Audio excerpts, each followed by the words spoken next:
దేవి నాగానికి వేయించిన శాసనాన్ని ఏ శాసనం? ఓకే. శాతవాహనుల్లో గొప్ప చక్రవర్తి ఎవరు? జీపీఎస్. గౌతమీపుత్ర శాతకర్ణి. గౌతమీపుత్ర శాతకర్ణి తల్లి పేరేంటి? గౌతమి బాలశ్రీ. గౌతమి బాలశ్రీ వేయించిన శాసనం పేరేంటి? నాసిక్ శాసనం, నానాగఢ్ శాసనం. సరే, గౌతమి బాలశ్రీ వేయించింది నాసిక్ శాసనం, అర్థమైందా? దేవి నాగానికి వేయించింది నానాగఢ్ శాసనం. రైట్.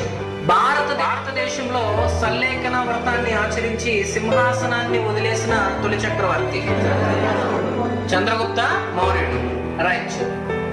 అజీవక మతాన్ని స్వీకరించిన తొలి భారతీయ చక్రవర్తి ఎవరు?